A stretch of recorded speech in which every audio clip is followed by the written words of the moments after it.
Everybody, this is day 1,672 days since Richard was premeditatedly murdered treasonously on Fort Bliss. And sorry that we're coming on so late. Oh my gosh, it's 1 o'clock. We are really burning. We're more than burning the midnight oil. There's no time to sleep, and things are so exciting. It's just there's just no time to sleep. And we are just maybe save that.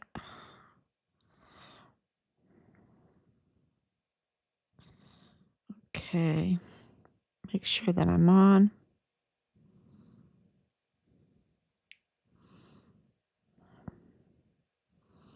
Yep, looks like I'm on. Okay.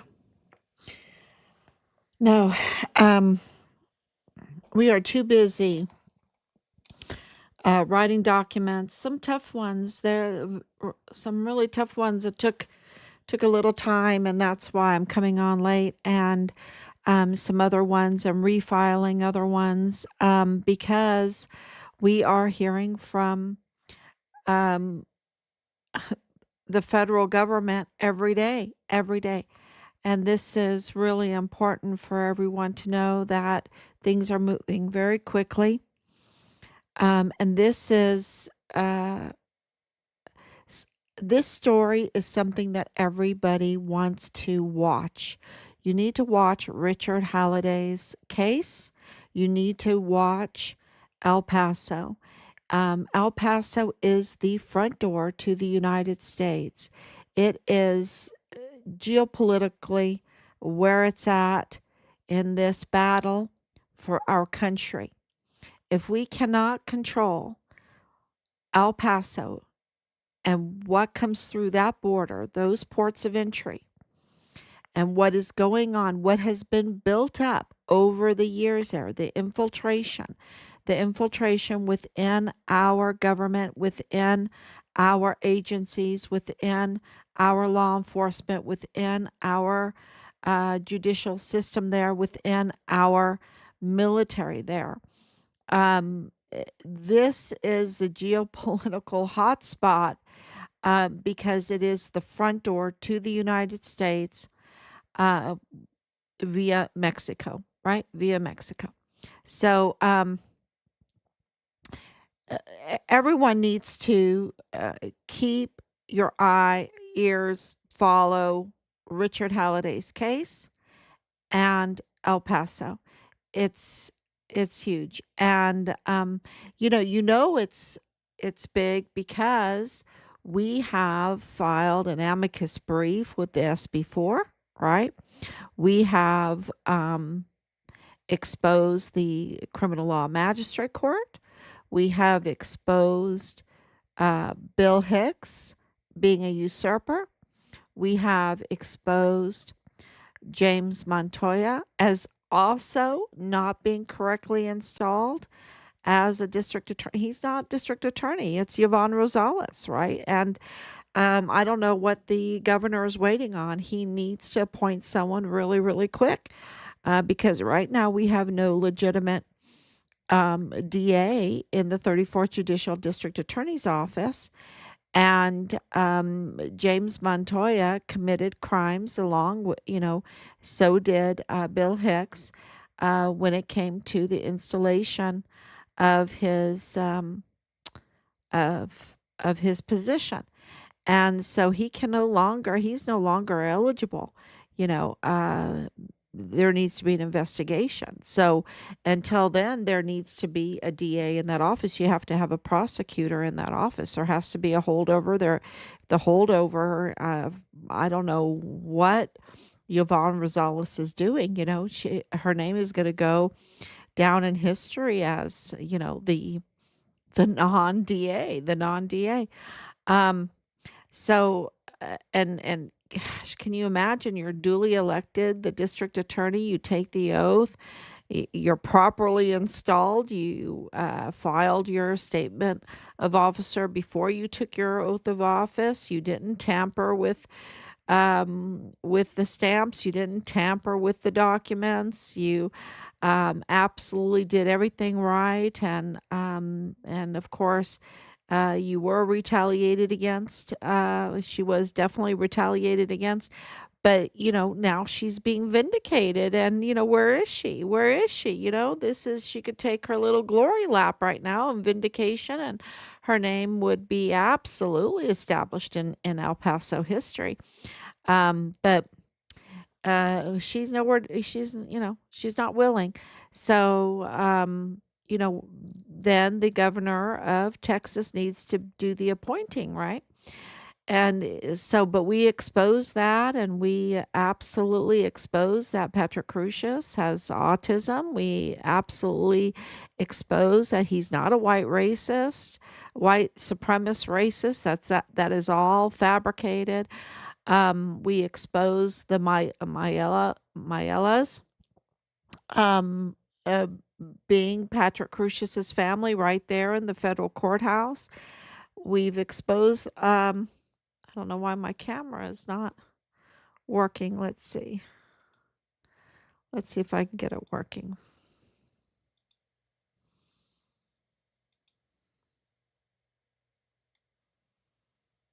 Yeah, I'll just replace that until I can see what's going on.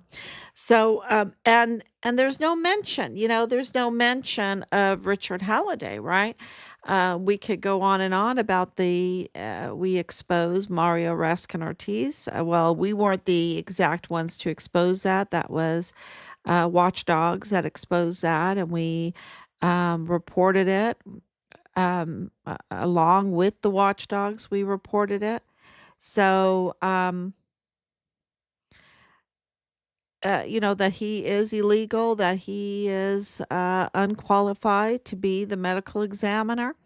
And, everyone needs to know that he has access. He's probably contracted out, I think most likely 98%, that he is contracted out by Fort Bliss, and that, he could give unauthorized access to certain areas when it comes to Richard's remains. He could give unauthorized access for things like that but he's not. Why is he in his position, right? Because he can't be trusted. He violated his visa. He's illegal. He's not qualified. So, and of course, that is that's a whole, and that's not being reported. That's not being reported in the news. They want to report on popcorn, or they want to report on, something. Um, I mean, I guess that's important too. I guess all news is important, right? But no, they can't say Richard's name because it exposes that the Sinaloa cartel infiltrated into and with the El Paso cartel is, and absolutely into the Fort Bliss cartel. Um, that the cartels were trafficking, that they had a vested interest, billions of dollars of profit to keep that border open. Their number one enemy, um, because they have worked years and years and years to infiltrate the system, right? To, back and forth and through everything. And also have all of the networking for the trafficking that requires warehouses, that requires trucking, that requires shipments and the tactical move shipping units, that requires to have people uh, in timely places, right? So that they can move um, their trafficking goods to and from. And so that is what Trump wanted to do. What Trump wanted to obstruct their criminal activity, right? He wanted to put up a wall. right? He wanted to put up a wall, and he wanted to have a justice system that was for, you know, the protection of the Constitution, right? One that was a rule of law, right? And he wanted the rule of law followed. That this is back in 2019. So they had the cartel with their cohorts, which are the El Paso cartel and the Fort Bliss cartel. I mean, it's interesting. It's interesting that these generals are involved, and I think it's very interesting. Um, I think that retired General John Kelly could tell us a lot, okay? Because he was DHS, right? He was Department of Homeland Security during this time. He could tell us a lot. And he also went to work for the Chihuahua government, the state of Chihuahua government, right? So he could really tell us a lot because he has insight um, into the Chihuahua government and um, and the border region and Homeland Security. So, uh, and he absolutely then being having access to all of that information, that top secret information, he could absolutely identify the operatives for the Sinaloa cartel that are now designated as a terrible organization, right? A terrible organization. So he could absolutely tell us who is designated as a terrible organization. He could tell us who's in that El Paso cartel. He could tell us, and I wouldn't want to say El Paso sector, that whole sector that's going into New Mexico, the Santa Teresa International Jetport, um, which I'm going to get to uh, in discussions today because, and I hope I remember to do it. But he could absolutely tell us what's going on Fort Bliss, right?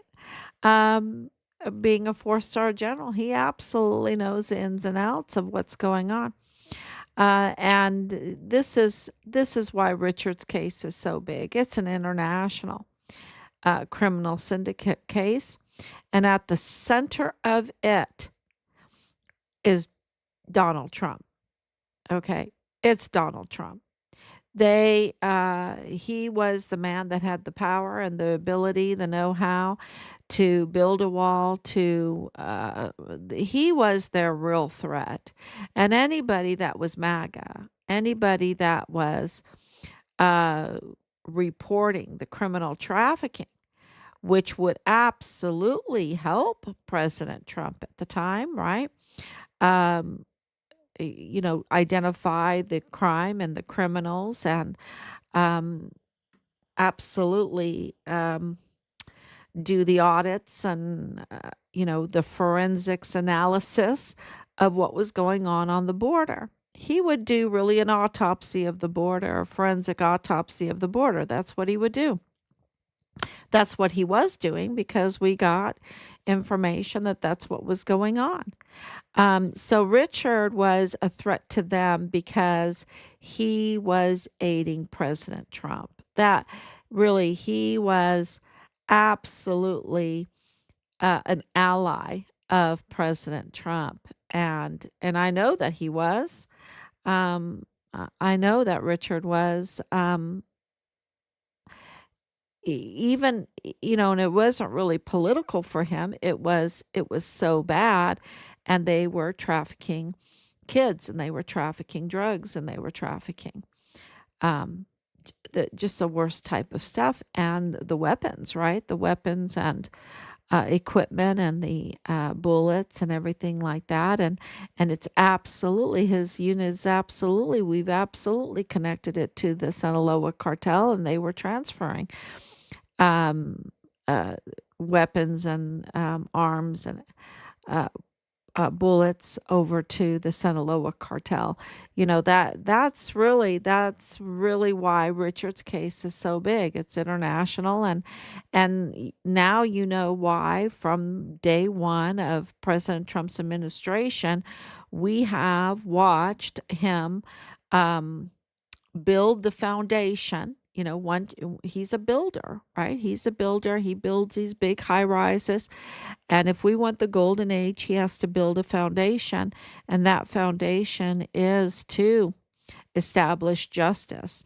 And so he's been building a really, really strong foundation to establish justice and to get accountability.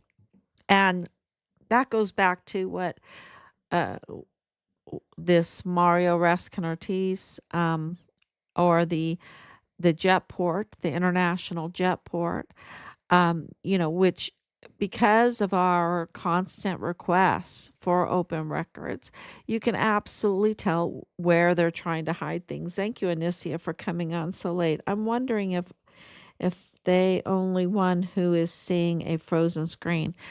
Yeah, I hope you're not. Are you seeing a frozen screen now? I hope it's working now. Um, so so going back to the jet port, uh, you know, El Mayo, Zampata. We have word that he may be um, being extradited back to Mexico for trial, and much better. Okay, thank you. Um, and why is that happening? Well, we absolutely have been reporting what has been reported, and that is that his case, there was things going on at the Santa Teresa International Jet Port that were not right. That were not right. When it comes to tampering of documents, tampering of flight schedules, tampering of pilots, tampering of the number on the plane. All of that has been reported through the Mexican authorities, that there was a real problem with tampering of everything to do with the flight, from the plane numbers to the pilots to the flight schedule to the log, all of that. And, that is just, think about that. That is so outrageous, right? That is so outrageous. Um, the tampering doesn't stop there. We've reported that with Bill Hicks, there was tampering, right? That he did not install correctly. And so then he started tampering, and he got the Secretary of State to um, backdate his document, which is totally illegal, totally criminal. There's something really wrong going on, right? And then we've reported, and of course, we've reported that in Richard's case, we have it confirmed that videotape was tampered with, his files were tampered with, um, his social security number, his identity, VA reports, all of that have been tampered with. Um, his credit cards, what is Rosa Maria Valdez Garcia's family doing with Richard's credit cards after he was murdered? There's we have reported that Richard's file, the whistleblower report, Judge Roger Rodriguez's whistleblower report, very, very important, was tampered with. We're hearing that Danae's file that's connected to Richard's case is tampered with. Um, we know that the young soldier that, uh, you know, supposedly lied and um, came in the middle of the night or whatever, that all that was tampered with in the CID report. And We know that now lately there's so much tampering, right? That James Montoya, his oath of office, he took the oath on the 1st and then he took it on the 6th and then, but the statement of officer was on the 6th and then that document was all tampered up. It was all tampered up. But so everything was tampered and the oath of office is tampered and it's not the right forms and then, he hands them in and they're so tampered, obviously tampered, and he still gets a stamp on there. They still accept it. There's something very, very wrong. There's some very, very wrong there, right? There has to be oversight. There has to be someone, refusing to authorize tampered documents, obviously tampered documents. And I think my mom always complains, her being German, that, you weren't allowed to have any kind of little folds in your paper or any kind of mistakes in your ink or whatever. You could never tamper with your paper. It had to be pico pelo, right? It had to be proper. And this is our problem. I think we're getting very, very sloppy and we can't keep good records over at the airport. We can't keep good records in the DA's office. We can't keep good records in the Secretary of State's office. We can't keep good records over there at the criminal law magistrate court, right? We can't keep good records over at the FBI. Remember, the identity and the substance of the whistleblower report was leaked by Agent Nieto. And going back to the magistrate court, someone has to give those fake judges that are supposed to be elected, but these individuals are appointed. And, I don't want to personally, it's not a personal thing against them. Um, they've committed a crime. These people are law enforcers, right? They absolutely know the law. They absolutely know they have full jurisdiction. They absolutely know that a court with full jurisdiction under the Texas Constitution requires an election. And yet they allowed themselves to be appointed to pull the wool over the eyes of El Pasoans and also to violate their constitutional rights, their civil rights, to violate their civil rights, the right to elect. Their talk about democracy. There's a constitutional crisis, a crisis with democracy in El Paso because these individuals absolutely have trampled on the rights of voting for your justices under the Texas Constitution.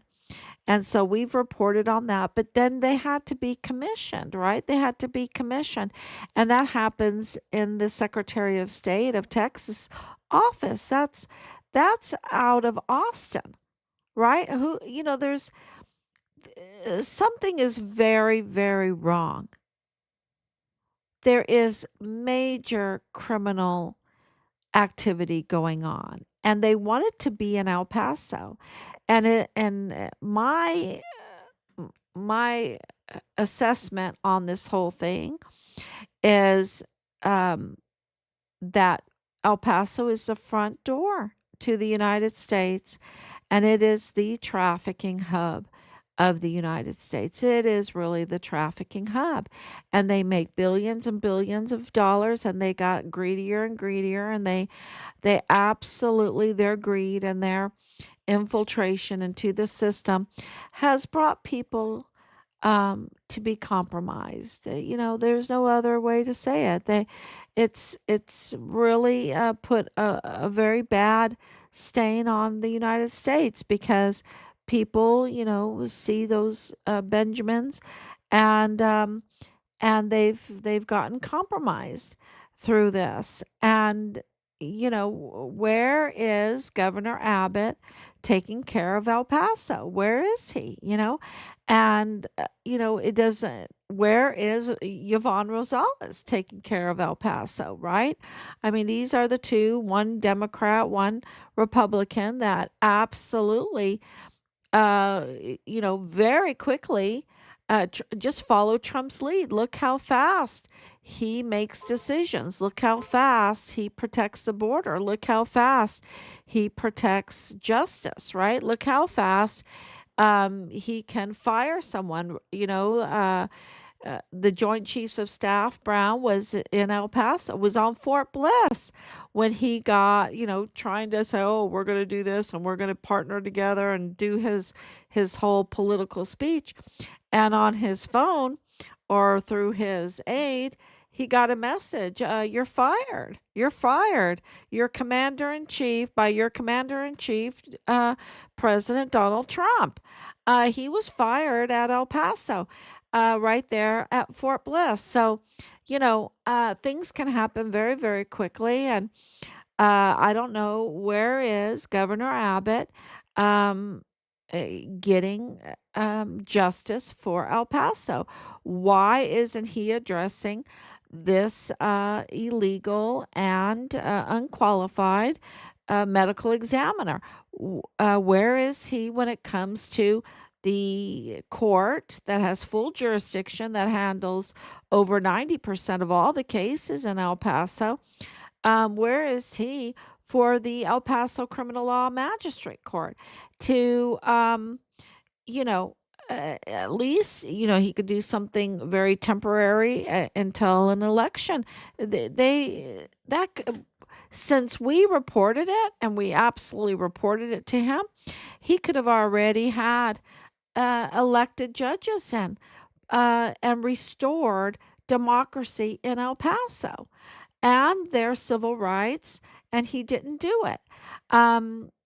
Because he doesn't want to mention Richard Halliday. He doesn't want to mention the Gold Star family of Richard Halliday. It makes you wonder, right? It makes you wonder what's going on at the border, and who is his biggest political contributors. So it's really um, interesting that no DA, no legitimate judges, no legitimate medical examiner, and that has access onto Fort Bliss and could absolutely, Mario Raskin Ortiz could absolutely give access to others into secured areas on Fort Bliss.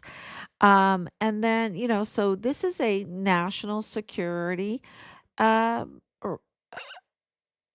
issue, right? This is a national security issue. And, so wowzer. Think about that. Wowzer. And then, of course, you have the federal courthouse where something is very, very, very wrong going on there, with Patrick Crucius's family being in the federal courthouse, and Judge Guadarrama not recusing himself, right? And he should have absolutely recused himself with Michael Maiella. And what is Michael Maiella Jr. doing over at the DA's office? And then we have more people in the DA's office. Um, so the point is that paperwork has to commission all of this.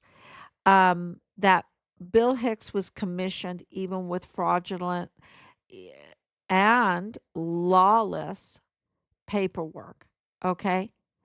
Then there's fraudulent and tampering going on over at the airport. And then there is tampering in Richard's case at the CID. And then there's tampering and leaking in the FBI office. And then there is additional tampering with the oath of office and statement of officer with James Montoya.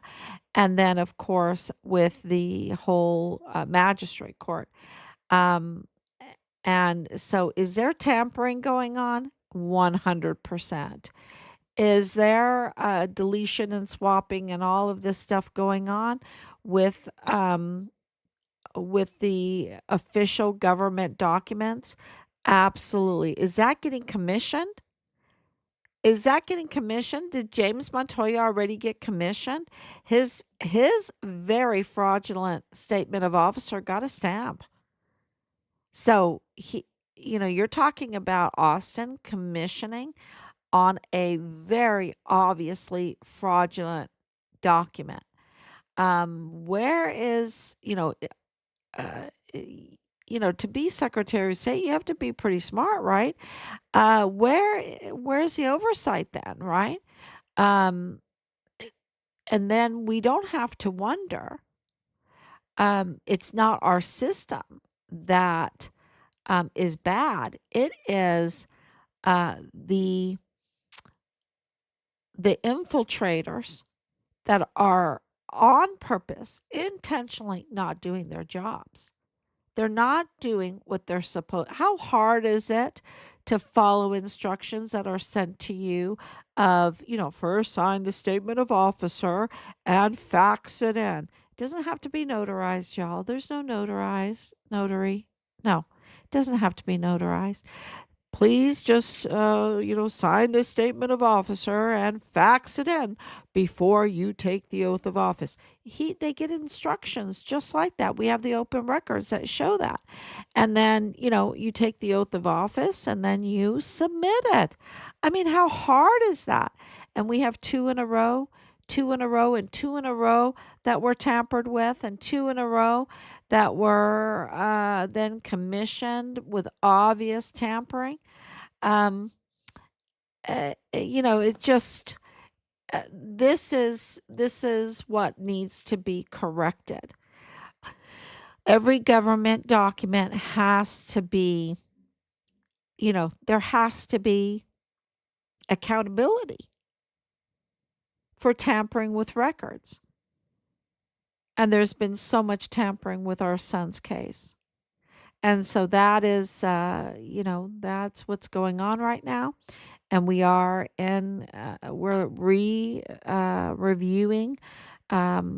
It's been requested from us to review, older um, forms and documents and DA forms and, um, making sure that they haven't been tampered with.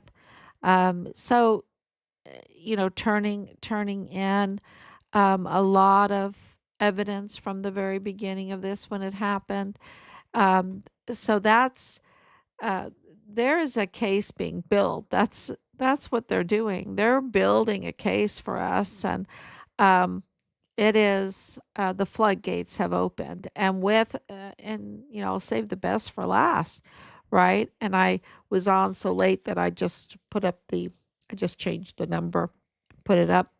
But I will talk about Cash Patel and Dan Bongino with President Trump, and of course Pam Bondi.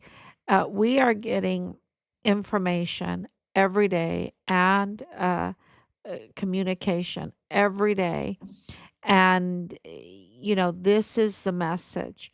This is the message. Uh, Lalani Hart needs to be arrested right away. Right away. That's our message. Okay. And then the back message is, the foundation is being laid to get the people in place. This is a big, big deal because it has to do with the Sinaloa cartel and the infiltration of our military, and also, of course, into the law enforcement and judicial system in El Paso, and with representatives, right? With representatives. So, it's a big deal. It's international, and it's all happening, and we see it though, don't we? We don't need to be told that. We absolutely see that a foundation is being laid, and our response back is the FBI there in El Paso need to ASAP arrest Lalani Hart. There's just no reason to delay. to have her arrested. And the connection with her, with Rosa Maria Valdez Garcia, and their targeting of Richard's case and the whistleblower after the whistleblower, it, it wasn't like, um, okay, I'm going to expose the Walmart mass shooting as a political operative, and then you get retaliated against. No, you didn't. You could say that and you wouldn't get retaliated against. But if you want to expose the suspects in the murder of Richard Halliday, the Fort Bliss whistleblower soldier, you are going to get immediate retaliation. Okay, you can get immediate retaliation to shut you down. And that's very clear that that what Richard was reporting, what his journal said, what was going on, and everything, absolutely was a threat to this billion-dollar criminal syndicate. Um, absolutely. So that's our message today, and that needs to be shared. And all eyes on El Paso. Lots going on. This is an international case, so a lot is going on. So, especially, when you have all these dots being connected for you, we're very, very appreciative. We're so appreciative. So please share, um, because this is really very important. Thank you so much.